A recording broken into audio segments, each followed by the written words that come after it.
Hello, this is Meridian Grace, and summer has finally hit in Austin. I don't know if you've had summer for quite a while wherever you happen to be, but it has gotten hot and humid here. And there are certain things that we can do to help to support our bodies while we're dealing with this heat. So many people don't even realize that they're suffering from heat exhaustion at different times, but a heat stroke is real obvious because somebody can actually have convulsions and blackout. But one of the first things that happens is we start getting really hot and sweaty, and oftentimes our face will get red, our pores open, we sweat like crazy, and the biggest issue is that we tend to dehydrate. So there's things that we can do to help to prevent that dehydration. And one is, at typical times of the year when we're not outside and perspiring heavily, we need a half an ounce of water per pound of body weight. So if you weighed 100 pounds, you would need 50 ounces of water. 200 pounds, you need 100 ounces of water. But if you're going to be outdoors, you really need an ounce per body weight.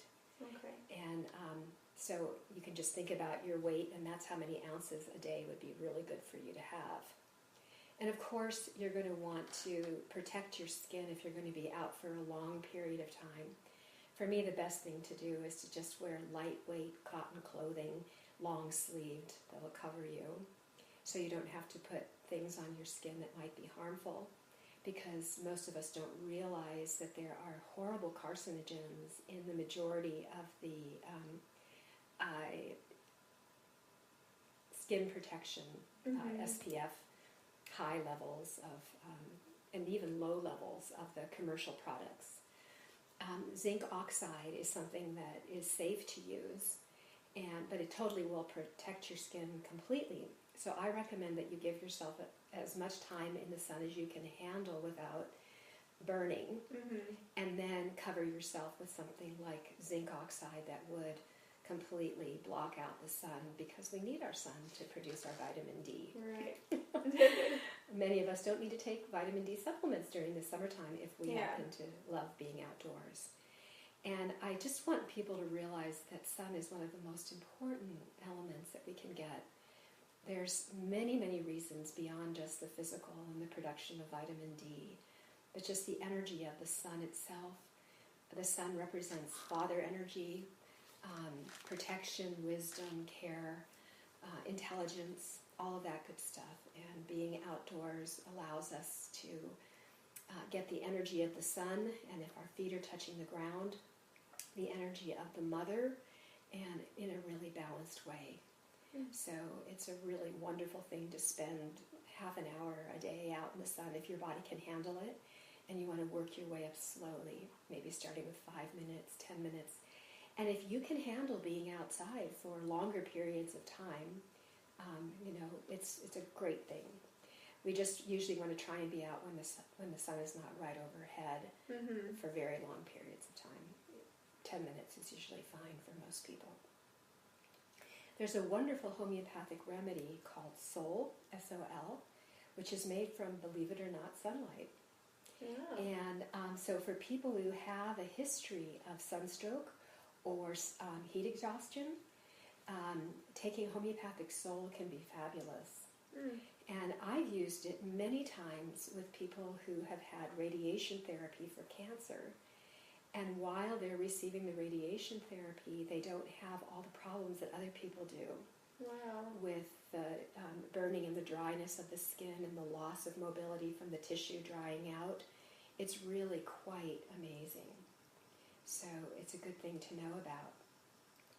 So both the Chinese and the folks from India, in Chinese medicine and Ayurvedic medicine, the time of summer is recognized as the fire element, and the organs that are involved with the fire element are the heart, the small intestine, the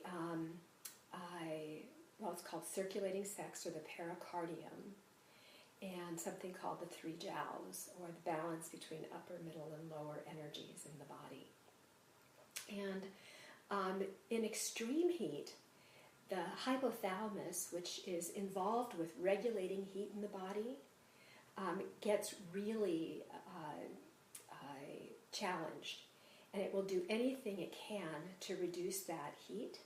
So it sends messages to the surface of the skin to release fluid, to try and cool it down. Because our sweat actually is a mechanism that our body uses to cool us down. Right. And if we don't have enough fluid in the body, we can become dehydrated. And what happens is that in that dehydration process, we'll be robbing vital organs that we have of the fluid that we need. And some of those vital organs happen to be the intestines, the liver, and the kidney.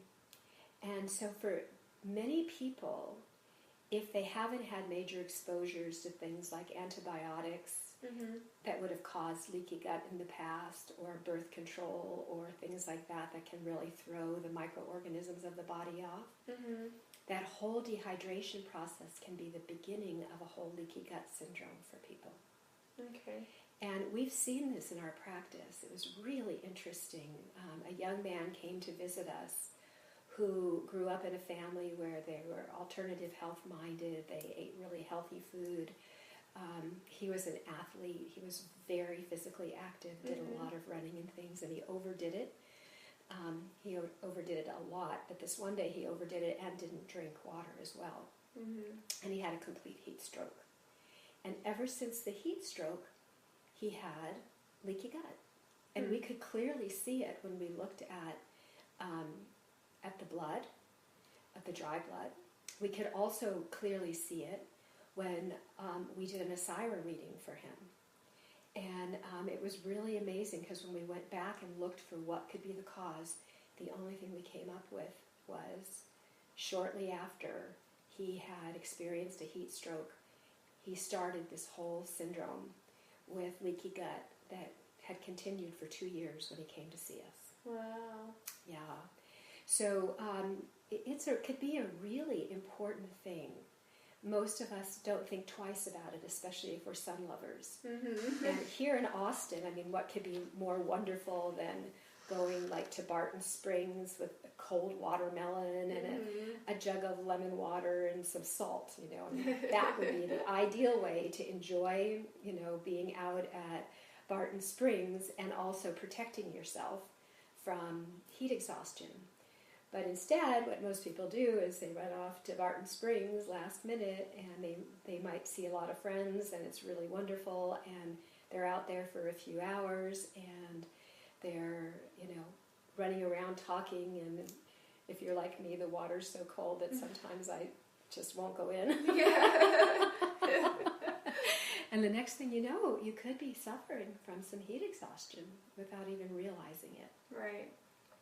So, most of us don't run around with a thermometer in our hands, you know, when we go out in the sun. But if you were to get to 102, that is really a dangerous temperature for heat stroke.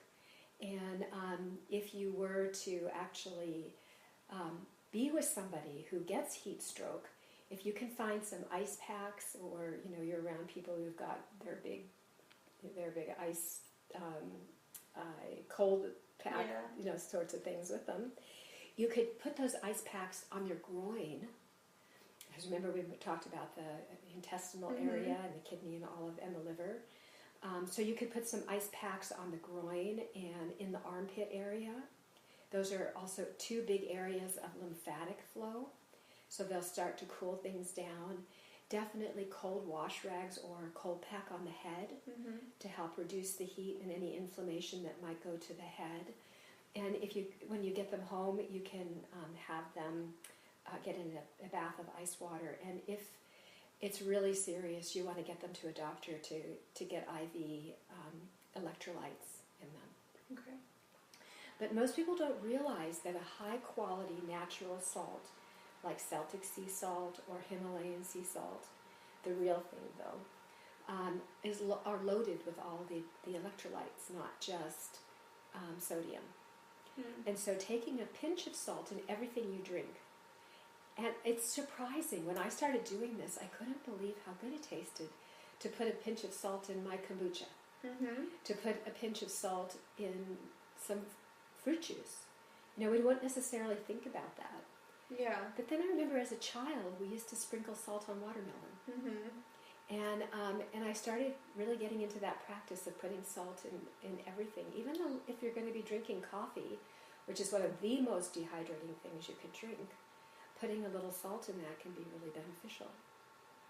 So, and another time we can talk about how if you take a good organic coffee, you can actually make it into something that helps your body burn fat by putting fats in it, but we'll talk about that at another time. The other thing is that it's really good to have more watery foods during the summertime, and nature provides those for us, like tomatoes and cucumbers and watermelon, for heaven's sakes. You just want to be careful not to eat the seeds or the rind with the watermelon if you're trying to deal with issues of dehydration, because they're natural diuretics. In fact, one of the most powerful diuretics there is watermelon rind and watermelon seed.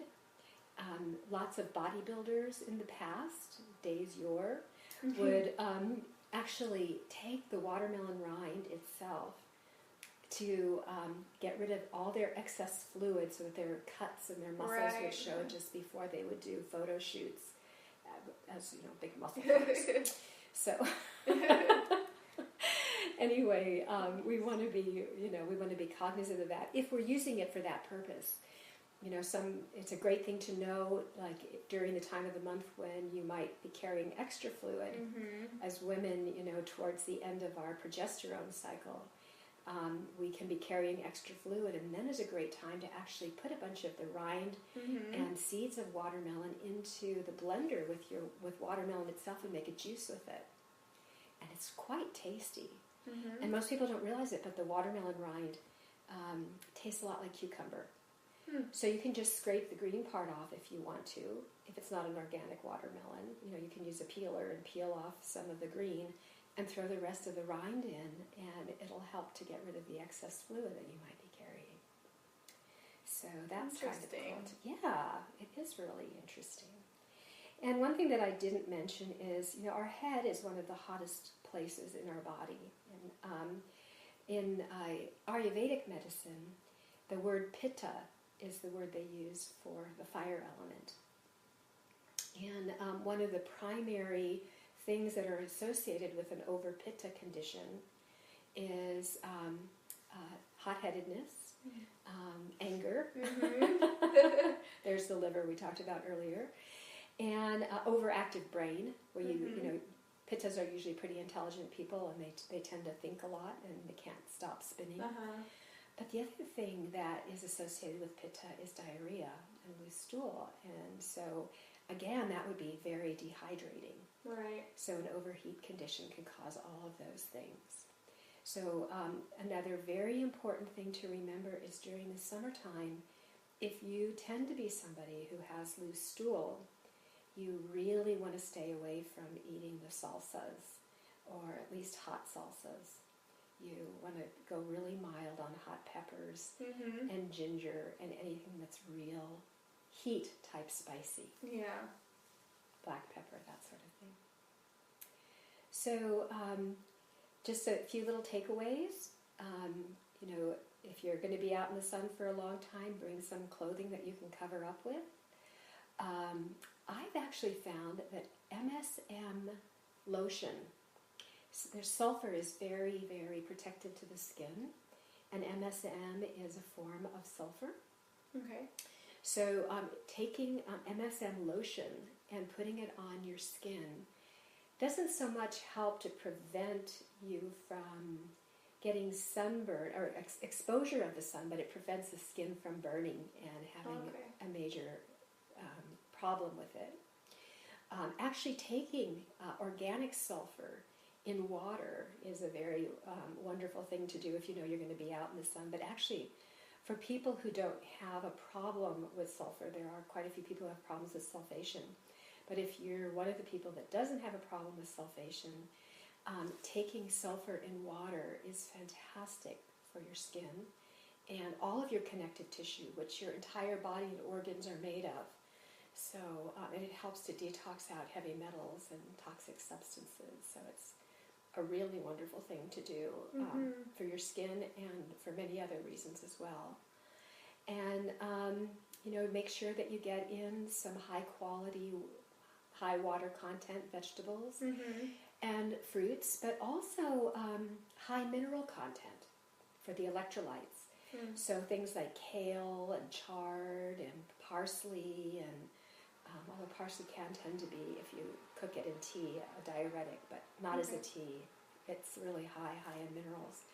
I think alfalfa is probably the highest in minerals of all of the different substances out there. We just need to make sure now that our alfalfa isn't GMO'd, because they're starting to GMO it. It's crazy, these issues that we have today. But anyway, covering up, having plenty of water, putting salt in everything, and to taste. That's the way your body lets you know how much salt to use, is by how good it tastes. And if you get into problems, homeopathic Sol is fantastic. Other things you can put on your skin, if you happen to burn, would be a spray of apple cider vinegar and water. Sol is really fantastic for burns. For some people, the homeopathic remedy called Cantheris. And, of course, many of us know about aloe vera, and Texas grows it in abundance, so you can open up a leaf and take the outer part off and just put the cooling gel directly on your skin. It's a little goopy and strange smelling, but it will give you tremendous relief. And the other thing is, it's really valuable to help keep your temperature down. And if you're not somebody who's cooling the house and getting those high electric bills, you can, at the end of every shower, just turn the water on completely cold and give your body a chance to cool down. And that's actually a wonderful thing anyway, because heat causes expansion and cold contraction. And that's really great for inflammation, actually going back and forth between hot and cold. And in the summertime, I would recommend that you end with the cold. It'll close your pores and really support all of your heat going into your organs to help you with your overall well-being and energy. So, and look for shade under one of our fantastic trees. Okay, well, thank you. Thank you. And feel free to give us a call at 512-698-7009. Please check out our website, awakeninghealth.com, and we'd be happy to have you come visit us on one of our free Saturday talks, or talk to you about your own specific issues and have you come in for a consult.